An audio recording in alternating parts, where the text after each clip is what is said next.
Torej, spoštovane gospe in gospodje, začenjamo s drugim delom našega simpozija in zadnjim profesorja, akademika profesora dr. Petra Štiha, da nastopi.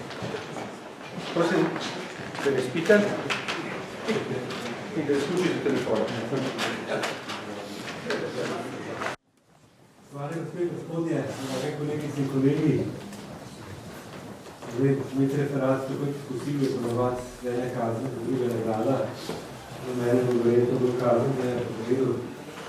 Bomo zbogli tudi to. Tema mojega prispevka je, kot veste, sredstvo vladilih Boga Brafenavne in Petra Strina. In ko sem leta 2001 v Velikove zborniku opisal o obravnavi srednješkega plemstva v slovenskem zgodovinopisju, sem svoj prispevek uvedel stavkom Maja Žalut, da je vključevanje plemstva na slovenskem iskanju izgubljenega stanu. Stavek je bil napisan leta 1994, v tedaj en od prvih knjig, ki je bila posvečena plemiški zgodovini. Danes, več kot 20 let kasneje, bi mu povedi, da lahko še pritrdili, kar so postavili raziskave plemstva med tem eno od pomembnih raziskovalnih področij slovenske historiografije. V času svojega nastanka in tudi še v času, ko sem si ga sprihodil, pa je še odpravljeno časa domačo zgodovinopisno situacijo.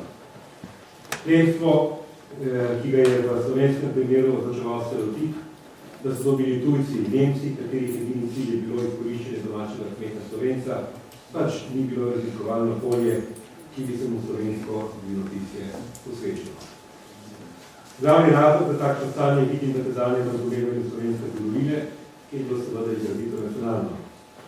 Konceptualno je temelje temu razumevanju postavil že Anton Tomaž Vincelj, konec 18. stoletja, svojo kanonsko podobo, kar je glavno dobilo v prvih desetletjih 20. stoletja, ko se je vzporedil z narodnim oblikovanjem Slovencev in obenem kot njegov pomembni del oblikoval tudi narodni pogled na zgodovino, ki ga je najbolj reprezentiralo in legitimiralo gradivo za zgodovino Slovencev v srednjem veku Franca Kosa. Po teh dobro znanih predstavah iz repertorija nacionaliziranih zgodovin so Slovenci kot identitetna in narodna skupnost obstojali že od konca 6. stoletja, z državo, ki so si ustvarili v Karančani, so doživeli prvi vrhunec svoje zgodovine, zato pa je bil z nemškim gospodstvom ta naravni, kot so ga opisovali zgodovinski razvoj slovenskega naroda prekinjen, slovensko plemstvo pa obglavljeno. Posledično so bili Slovenci za tisočletji dolgo v družbenem oziru deklarirani na raven področnega kmečkega prebivalstva. Zgodovina Slovencev pa je bila zreducirana na zgodovino kmečkega stanu. Predstava o Slovencih podložnikih in Nemcih gospodarjih, ki se je pravzaprav izoblikovala v 19. stoletju in postala s parolo o osvoboditvi tisočletnega hlapčevstva pomembno sredstvo slovenske politične agitacije in tako v daljno preteklost projicirala družbeno-etnične in sociopolitične razmere svojega časa in opredelila okvir, znotraj katerega je potekala zgodovina Slovencev. Posledica takšnega gledanja na za slovensko zgodovinopisje so bile, da je svoje raziskave usmerilo predvsem za tiste teme, ki so bile povezane z zgodovino kmečkega prebivalstva. Milko Kos je to usmeritev leta 1935 takole formuliral. Pomanjkanje politične aktivnosti v slovenski zgodovini je eden izmed vzrokov, da posvečajo Slovenci svoje raziskovanja radi problemov gospodarske, socialne, pravne in civilizacijske zgodovine. V tej iščejo po pravici mnogo več slovenskega, nego v velikem delu svoje politične preteklosti. Podobno je to videl tudi Ludwig Hauptmann. Ko je ocenjeval Kosovo zgodovino Slovencev od naselitve do reformacije, leta 1935 prav tako je uvodoma zapisal, da se Slovenci še na začetku 20. stoletja niso mogli seznaniti o svoje preteklosti, ker je bilo o njej na razpolago nekaj sličic, kot je rekel. Vmesno praznino pa so zapolnjevali kompilacije po nemškem vzoru. Zato bo, nadaljeval, citiram, ostala trajna, velika zasluga očeta našega pisca, Franca Kosa, da je sredi te vede končno pretresel vest slovenskih zgodovinarjev izdal še 1902 prvi izvedek svojega gradiva za zgodovino Slovencev v srednjem veku, kjer je predskromen srednješolski profesor zbral strogo ljubo ljubeznijo in požrtvovalnostjo vse, kar se je dalo najti v prvih časih slovenske zgodovine. S presenečenjem se je videlo, da obstoji za njo še kako dragoceno gradivo, ki ga je treba samo enkrat pogledati s slovenskimi namesto z nemškimi očmi, da se spozna, da samo zato tako dolgo nismo dobili o svoji zgodovini slovenskega odgovora, ker smo se vedno spraševali nemško. Toda Benem je bil prav Hauptmann tisti slovenski zgodovinar, ki je raziskavom o plemstvu po slovenskem in širšem vzhodnoalpskem prostoru posvečal vse pozornosti. To je počel v duhu slovenskega pogleda, ki je v spredje postavljal z družbeno zgodovino zvezano vprašanja in je iz problematike socialne zgodovine starejšega plemstva predložil nekaj še danes temeljnih raziskav. Prav zaradi njih lahko rečemo, da je medvojno slovensko zgodovinopisje uspevalo v raziskavah plemstva nekako držati korak s sovjetnimi historiografijami in jih vendar ni posebno izvinilo svoje delovne niže. To se je zgodilo šele po drugi svetovni vojni. V novi družbeni skladnosti socialistične Jugoslavije so bile stare družbene elite ožigosane kot reakcionarne in kot razredni sovražne poglede. Odnos avtoritarne oblasti do nekdanjih elit pa se je reflektiral tudi v zgodovinopisju. Nova doba ni zahtevala samo novega človeka, ampak tudi nov pogled na zgodovino, temelječ na historičnem materializmu. O tem jasno govori uredniški uvodnik v prvi številki zgodovinskega časopisa, novega in osrednjega glasila slovenskih zgodovinarjev, ki je leta 1947 izšel pod pomenljivim naslovom Obračun in program. V konceptualnem oziru je tako v slovenskem zgodovinopisju po letu 1945 nastala situacija, da se je starejši koncept nacionalne zgodovine pokril za razredni. Nastal je nekaj vrste, imenujemo ga nacionalno razredni koncept slovenske zgodovine, katerega temeljno izhodišče je še vedno bil nazor, da je zgodovina kmečkega človeka, zgodovina slovenskega naroda, le, da se je sedaj skušala razumeti in razlagati čez pozicije razrednega feminizma. Ni čudno, da je v takšnih novih razmerah Milko Kos leta 1948 ocenil kmečke upore kot poglavje, citiram, ki sodi med najpomembnejše in najbolj naše v naši zgodovini. Konec citata. Plemstvo, ki je v novi družbeni klimi in percepciji veljalo za razrednega in nacionalnega sovražnika, hkrati je izginilo iz raziskovanih usmeritev slovenskega zgodovinopisja. Takšno je bilo okvirno stanje v slovenskem zgodovinopisju, postavanj s prvimi objavami aktivno stopila najprej Bogo Grafenauer in nato še Ferdinand Strunz. Grafenauer je že s svojim nastopnim predavanjem 7. decembra 1946 pustil globoko svet v razpravah o slovenski zgodovini in zgodovinopisju. Predavanje z naslovom Problemi in naloge slovenskega zgodovinopisja v našem času je bilo leta 1947 objavljeno v prvi številki zgodovinskega časopisa kot prva razprava v novi reviji slovenskih zgodovinarjev. To mu je dajeno in predavanju značaj programskega teksta slovenskega zgodovinopisja v novih časih.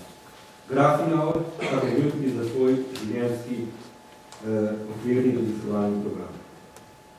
V njem je ugotavljal, da so to danes že slišali, citiram, mnogo bolj preiskane zunanje manifestacije življenja slovenskega naroda kot življenje samo. O političnih in upravnih spremembah, o političnih in kulturnih delavcih, ter o strankarskih programih, o pravnih oblikah in okvirih državnih zakonodaji, o tujem plemstvu in o bojih, ki so se vršili na naših zemlji in za njo med temi tujci, o razvoju vse te zgodovinske nastavbe smo po dosedanjih delih mnogo bolje poučeni, kako po njenem vsakokratnem gospodarskem in družbenem temelju. O vsakdanjem življenju slovenskih ljudskih množic. Konec citata.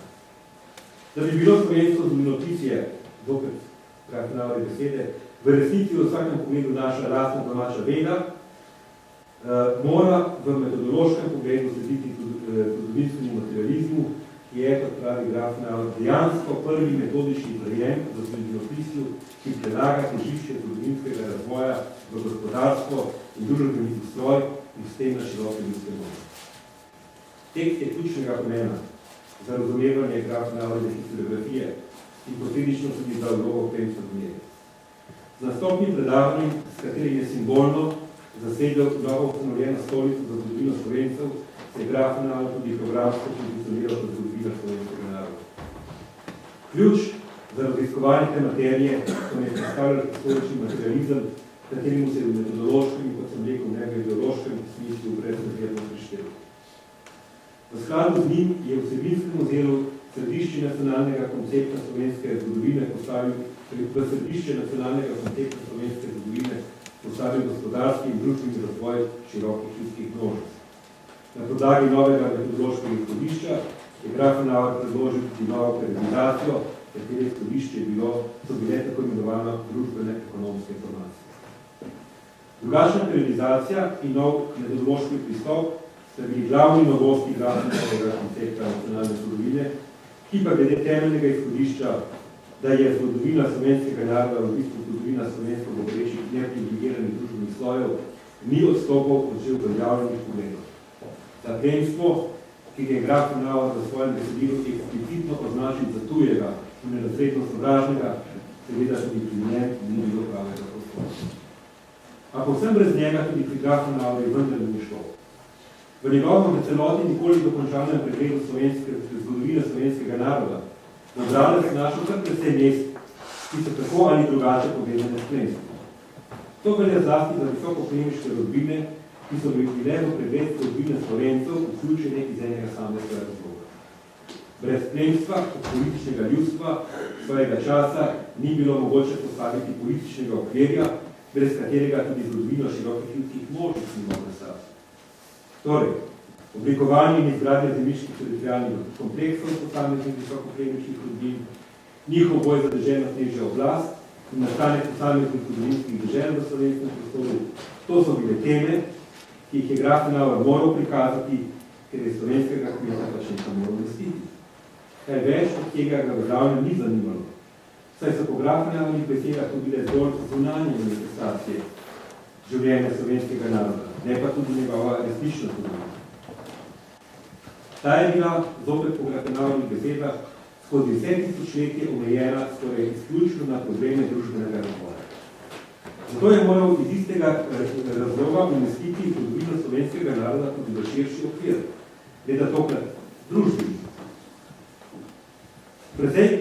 In je zato precej pozornosti namenil prikazu feudalizma. A tudi tu je feudalizem pomenil le zunanjo manifestacijo in ga je v glavnem zanimal kot sistem, v katerem je živel slovenski podložnik. Plemstvu, za katerega je bilo iz terminološkega repertorija historičnega materializma prevzet bolj ohlapen in zato manj primeren pojem feudalci, pa je bila tudi v tem okviru namenjena stranska vloga. Kritika tako koncipirane zgodovine, ki je sključevala oziroma premalo upoštevala plemstvo, je najprej prišla od zunaj. Izrekla je Renata Klajič, profesorica Zagrebške univerze, na 21. zborovanju slovenskih zgodovinarjev leta 82 v Celju. Na okrogli mizi o celjskih grofih, ki je bila sploh prva plemiška tema kakšnega zborovanja slovenskih zgodovinarjev in ki zato označuje premik v odnosu slovenskega zgodovinopisja do plemstva, je Klajičeva slovenskemu zgodovinopisu očitala, da je plemstvo rezalo glavo in s tem samo pohabilo lastno zgodovino. Toda podložnika ni brez plemiča, je dejala, in dolžnost zgodovinarja je, da mora vključiti tistega, ki je spodaj in tistega, ki je zgoraj. In ne sme tistemu, ki je zgoraj, enostavno odrezati glavo in reči, ta ni Slovenec, ta ni po moji volji in ga negirati. Grafenauer je na isti okrogli mizi ponovil že znane misli iz svojega uvodnega predavanja, da je naloga slovenskega zgodovinopisja, citiram, seči v tista vprašanja, ki so najmanj obdelana in ki zajemajo najširše svoje slovenskega ljudstva. Konec citata. Ter, da problematika plemstva nikoli ni bila na njegova programa. Dinastom, kot jih je imenoval, ni zanikal njihovega pomena za naš teritorijalni razvoj. Pri čemer se mu je postavljalo, to citiram, kot temeljno vprašanje, na kakšen način se ugrajuje konkretni historični rezultati dinastične politike tega ali onega dinastičnega rodu v konkreten razvoj zgodovine slovenskega naroda. Namreč, ali pospešujejo razvoj te etnične skupnosti, ki mene predvsem zanima, ali pa pomenijo pri tem zavorni element. Izjava je ključna za razumevanje Grafenauerjevega vrednotenja vloge plemstva v slovenski zgodovini. Za merilo, po katerem ga je ocenjeval, je postavil slovenski narod, oziroma koliko je plemstvo pospeševalo ali zaviralo njegov razvoj. To preseneča, ker je takšno ocenjevanje v svojem bistvu ahistorično in ga od Grafenauerja ki se je seveda zavedal pomena historizma kot zgodovinskega mišljenja, ki ocenjuje zgodovinsko dogajanje v skladu s svojim časom, pravzaprav ne bi pričakovali. A prav na tej podlagi je na primer Grafenauer negativno ocenil celjske grofe, ki so sicer veljali za najbolj slovensko plemiško rodbino in katerim je slovensko zgodovinopisje zaradi tega tudi po vojni edini posvečilo vse nekaj raziskovalne pozornosti. Očitno jim je, da niso bili zrasti slovensko zemljo. Njihova književina, ki je nastala z izločitvo iz habsburških notranjeavstrijskih dežel, Slovencev ni združevala. Še bolj jih je razbijala, kakor so bili razbiti že dotlej. Celjska politika naj bi bila tudi v nasprotju z družbenim razvojem po njegovem času, ki je podpirala povezovanje deželne enote. In tukaj zadaj je očitno videl Habsburža kot napredni družbeni element. Oni pa so ohranjali feudalno razdrobljenost. Njihove oči so bile doma obrnjene nazaj in ne v prihajajoče Evrope. Stališče zgodovinopisja, ki zgodovinski razvoj ocenjuje le slovenskim vatlom in s pozicije slovenskega naroda v 20. stoletju, je takšna negativna ocena sicer razumljiva, a hkrati anahrona. Saj od dinastov srednjega veka pričakuje, da se bodo obnašali kot narodni politiki in voditelji 19. in 20. stoletja. Je pa dragocena na toliko, ker je ilustrativna priča slabosti aplikacije koncepta nacionalne zgodovine na prednacionalna obdobja. Theodor Destrin, v razliku od Boga Grafenauerja, nikoli ni pisal o historiografskih in konceptualnih vprašanjih slovenskega zgodovinopisja. A iz njegovega kratkega danes že omenjenega predavanja Pregled zgodovine Slovencev iz leta 1974 je razvidno, da je povsem sledil konceptu in narativu slovenske nacionalne zgodovine, kot sta se uveljavila po drugi svetovni vojni, kar velja v metodološkem ozirju za historične materiale.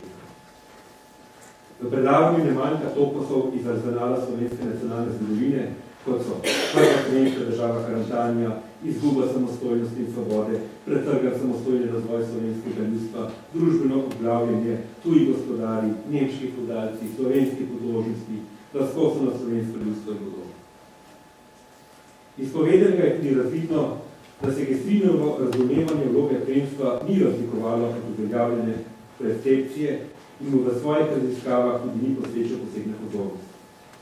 Mu je pa potrebno priznati, da je v okviru svojih raziskav gospodarske zgodovine lepo pokazal, kako je v sredine 15. stoletja kriza zemljiškega gospodstva, ki je zmanjševala plemiške rente in ogrozila njihov način življenja, prisilila plemstvo, da je začelo iskati izhode iz nastale situacije s povečanjem dajatev, vračanjem k naturalnim dajatvam, širjenjem kronikalne zemlje, poseganjem v trgovino, rudarstvo, kožinarstvo, manufakturno proizvodnjo še z številnimi drugimi prijemi.